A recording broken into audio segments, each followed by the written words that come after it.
Hello viewers, welcome to S.C. Ahmed's English Literature series, and I am here with the fourth installment of the series. Hope you have gone through the first three. It's very important because I have selected questions which are likely to be asked in various competitive exams in English literature. So it's not like you can get through these exams just by going through these videos. But these videos will certainly give you a sense of direction as to how you have to proceed in your preparation, what kind of questions are likely to be asked, and how you have to guesstimate the answers. So, in this particular episode, it's a theme based one, and the theme is when the authors write certain works, in some of their works, a little bit of their own experiences, a little bit of their own life or autobiography creeps in. Sometimes it may happen voluntarily, or it may sometimes happen without the knowledge of the author also. The works containing autobiographical element are different from autobiographies in that they are just having a little bit of autobiography of the writer, not complete one. Let us have a look at quite a few very important poems and novels which have taken a great deal from the lives and times of the authors who wrote them. For example, Prelude is a wonderful poem written by William Wordsworth. Prelude is subtitled Growth of a Poet's Mind, and it was earlier titled as Poem to Coleridge. Prelude or Growth of a Poet's Mind was earlier titled as Poem to Coleridge, and this contains a lot many things that were there in Wordsworth's life.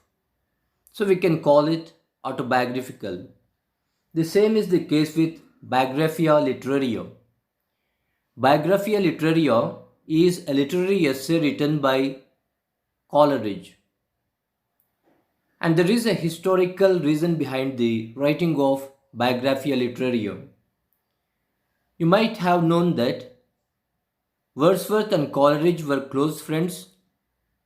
Together, they published something called Lyrical Ballads in 1798. Wordsworth and Coleridge came together and wrote an anthology called Lyrical Ballads. In Lyrical Ballads, Wordsworth wrote on things which are commonplace, giving them a tinge of sublimity, whereas Coleridge wrote things which are quite remote, which are quite exotic, giving them a feel of familiarity. These poems were published as lyrical ballads in 1798. To the second edition of Lyrical Ballads in the year 1800, Wordsworth attached a preface. In that preface, Wordsworth gave his own idea of literature, his own idea of poetry, that poetry is a spontaneous overflow of powerful feelings recollected in tranquility. He defines a poet as a man speaking to men, and he goes on to say that the language of literature must be language of the common man. Coleridge had some problem with this particular theory of Wordsworth. So he came up with his own treatise called Biographia Literaria. It is a voluminous one and it is very famous for the differentiation between fancy and imagination. Next one, Sorter Resortes. Sorter Resortes or The Tailor Repatched. The subtitle of Sorter Resortes is The Tailor Repatched. It is written by Carlyle. The author of Sorter Resortes happens to be Thomas Carlyle. And this particular book, Sorter Resortes, carries the autobiographical element of Thomas Carlyle. Thomas Carlyle may not be so popular to today's students, but he happened to be a great essayist, and his French Revolution served as a model or inspiration for Charles Dickens' novel A Tale of Two Cities. Next one here, David Copperfield. David Copperfield is one of the best novels that have ever been written in English literature. And David Copperfield was written by Charles Dickens.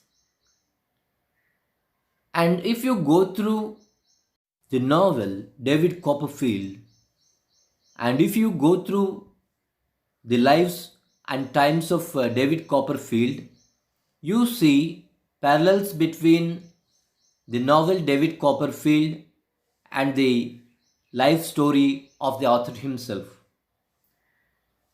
His father being in debtor's prison, he having been forced to go and work in a blacking factory.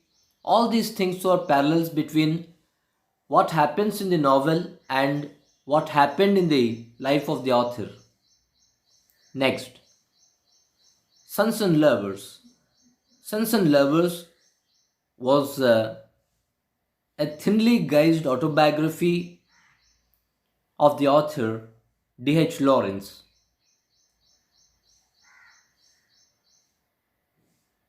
D.H. Lawrence's father was a miner who worked in a mine, and so is the father of the protagonist in this particular novel. Not only that, the names of places, the names of persons, everything gives us an indication that a bit of the author's own life is brought into this particular novel. So these are some of the few novels where we find some kind of autobiography having crept into them. There are quite a number of others. Thank you for watching. Thank you. Keep watching my videos and ask your friends and classmates to subscribe to my channel Ahmed School of English.